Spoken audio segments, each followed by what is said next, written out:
Apple vient à nouveau de se faire atomiser par Samsung, et cette fois, c'est sur le terrain de la réalité mixte. Car oui, jusqu'à présent, le marché de la réalité virtuelle était en quelque sorte dans un entre-deux. Un marché dominé par deux protagonistes. D'un côté Meta, le low-cost de la VR, refourguant ses casques VR à pas cher et par palette. Car oui, le produit c'est toi. Et d'un autre côté, Apple, avec l'ultra premium de la réalité mixte à presque 4000 €.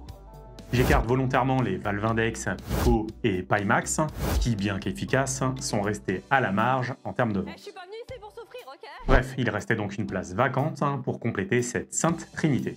Une place de choix pour quiconque déciderait de proposer une plateforme puissante et ouverte, une place pour qui oserait s'immiscer entre ces deux mastodontes. Et salut les moustachus, c'est l'Irad et c'est exactement ce que vient de faire Samsung. Sans crier gare, le Galaxy XR a été officialisé, un casque qui risque fort de faire trembler Meta et Apple.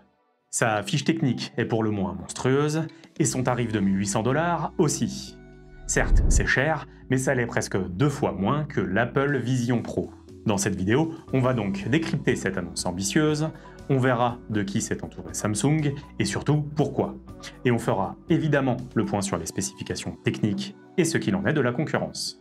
Pour son Galaxy XR, Samsung n'est pas resté seul aux commandes, et s'est solidement entouré de partenaires de choix. En effet, Google et Qualcomm ont saisi cette occasion pour créer leur propre trinité. Que dis-je, leur propre Triforce, en s'associant à Samsung afin de littéralement tuer le game de la réalité mixte. Pourquoi ça? Eh bien, c'est plutôt simple à cerner. Samsung maîtrise l'intégration matérielle aussi bien qu'un artisan joaillier, qu'il s'agisse des excellentes dalles de Samsung Display jusqu'à la production de masse. En revanche, Samsung, et c'est bien connu, a toujours pêché sur la qualité de ses puces Exynos. Tandis que de son côté, Qualcomm gère ça à la perfection, et équipe d'ailleurs déjà les casques Meta de ses puces surpuissantes. En somme, c'est clairement le Predator qu'on souhaite avoir dans son équipe quand on part à la guerre. C'est du sale, mais ça casse la baraque. Enfin, Google. Le mariage avec Samsung est déjà consommé, puisque Google équipe déjà la partie IA des smartphones de Samsung. Et sa qualité n'est clairement plus approuvée. L'intégration est excellente, et l'écosystème Android XR est déjà prêt.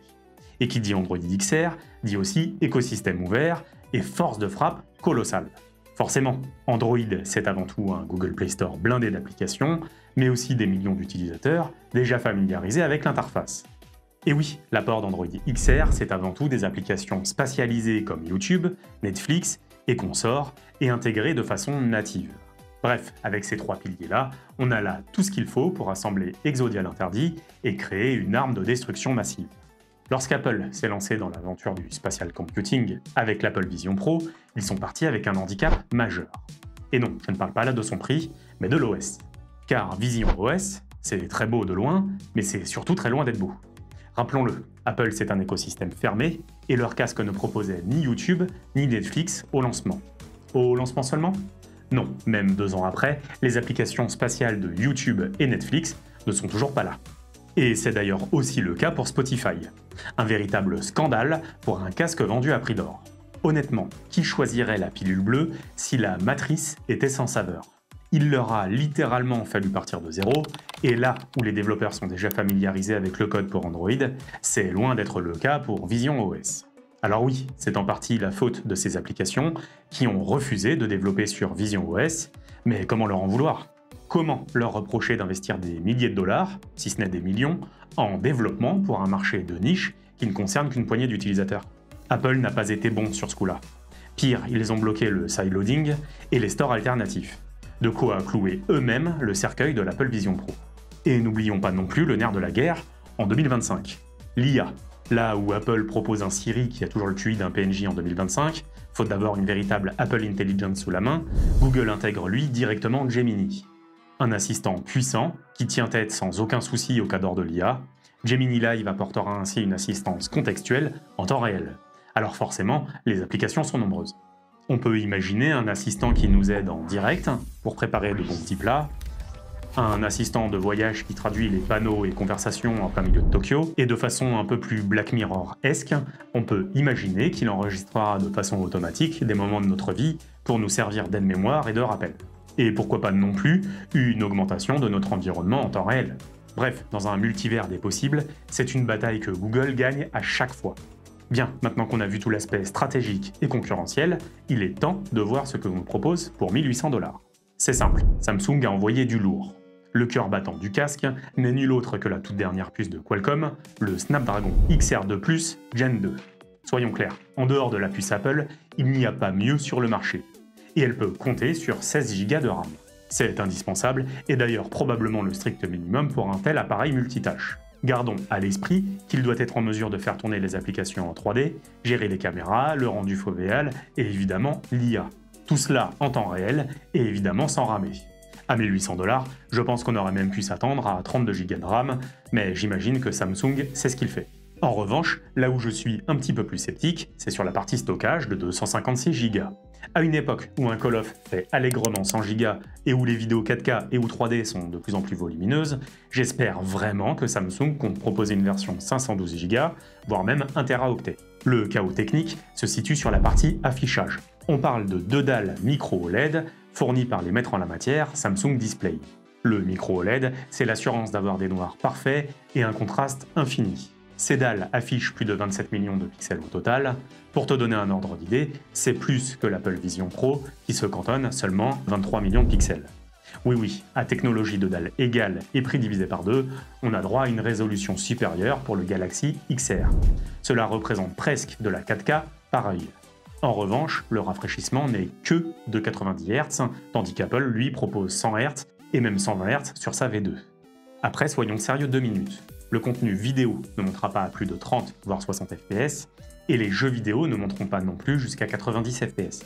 Tout du moins sans être couplé à un PC, et quand bien même, je n'ose imaginer la machine de guerre nécessaire pour faire tourner de la double 4K à 90 fps. Entre nous, cette valeur me paraît donc franchement acceptable. Niveau caméra, Samsung a mis le paquet, pour faire au moins aussi bien qu'Apple. On a 2 caméras couleur pour voir le monde qui nous entoure, 6 caméras pour le positionnement, 4 caméras pour le eye tracking et le rendu fovéal, et un capteur de profondeur pour la 3D. Notons également la présence d'un capteur de 6,5 millions de pixels pour photographier et filmer en 3D. Et la connectivité n'est pas en reste, puisque le casque est certifié Wi-Fi 7, c'est la garantie d'une connexion puissante, stable et sans latence. Ce sera plus que bienvenu pour le streaming et l'interaction avec l'IA en live. Bon ok, mais niveau confort alors? Eh bien, avec un poids contenu de 545 grammes sur la balance, il est plus de 200 grammes moins lourd que l'Apple Vision Pro V2, qui frôle les 800 grammes. C'est une différence colossale. À voir dans les tests comment ce poids est réparti, mais cela devrait permettre d'éviter l'effet poids mort sur le nez qu'on redoutait tant avec le casque d'Apple. Ça peut te sembler anecdotique, mais crois-moi, quand tu as un gros machin qui te pèse sur le nez, chaque gramme compte. Niveau autonomie, pas de miracle. Samsung annonce 2 heures à 2h30 d'autonomie par le biais d'une batterie externe de 302 grammes. C'est devenu une méthode classique pour alléger le poids du casque lui-même. Espérons qu'il y ait une fonctionnalité de hot swap avec une mini batterie intégrée permettant de changer la batterie vide par une pleine en l'espace de 5 minutes. C'est ce que proposent par exemple des bandeaux de marque tiers pour les casques Meta. Et c'est franchement pratique. La vraie cerise sur le joystick, mes chers moustaches gamers, c'est que le casque pourra être utilisé avec un PC. De quoi venir chasser directement sur les terres du Quest 3, mais surtout du futur Valve Index 2 qui pourrait bien débarquer en fin d'année, puisque des rumeurs parlent d'une production de 500 000 unités d'ici les fêtes de fin d'année. C'est en tout cas un duel à surveiller de près. Bref, on a là une parfaite créature hybride. Un casque de réalité mixte parfait pour la productivité et l'entertainment, et un casque PCVR ultra haut de gamme, avec du rendu fovéal, qui sera bien utile pour cet affichage de quasi 4K.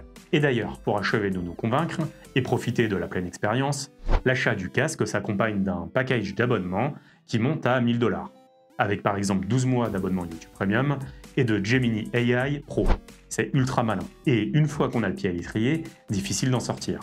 En ce qui me concerne, j'utilise déjà Gemini Pro au quotidien et j'aurais vraiment du mal à m'en passer. Bon, depuis le début, le tableau semble idyllique ou presque. Mais tu me connais, quand il y a des ombres au tableau, je ne les cache pas. Bien, je l'ai déjà dit, 1800 $ c'est déjà cher pour le grand public, et la douille, c'est qu'à ce tarif-là, on a droit à un casque nu. Car Samsung a été pioché directement dans la technique du jeu en kit et des DLC. Il faut comprendre par là que si tu veux les manettes facultatives, c'est 250 $ de plus. Tu veux aussi une sacoche de transport? Eh ben tu vas rajouter encore 250 $. On passe donc déjà à 2300 $, et c'est sans compter une sangle un peu mieux foutue, avec éventuellement une batterie supplémentaire. Bref, la facture grimpe vite et on comprend mieux comment Samsung peut afficher un tarif aussi attractif. On comprend aussi où la marge sera faite. Et comme si ça ne suffisait pas, le casque n'est pour le moment disponible qu'aux États-Unis et en Corée. Nous autres pauvres Européens pouvons aller nous brosser la moustache, car à date, il n'y a aucune information sur la disponibilité pour le reste du monde. En ce qui me concerne, le casque pourrait m'intéresser pour remplacer mon Quest 3. Mais les quelques points noirs que j'ai cités me laissent dubitatif. Et puis, aurais-je vraiment le courage de porter un tel truc en public? Clairement, ça ressemble plus au viseur de Cyclope qu'aux lunettes de Tony Stark. Même des lunettes comme les X-Real One Pro que j'ai testé sur la chaîne et dont le lien est en description, sont un peu plus passe-partout. Et toi, qu'est-ce que tu en penses? Est-ce enfin l'Apple Vision Pro Killer? Ou juste un énième casque trop cher que personne n'osera porter en public? Mets-moi ton avis en commentaire, ça m'intéresse vraiment d'avoir d'autres points de vue. Allez, à bientôt ma petite moustache.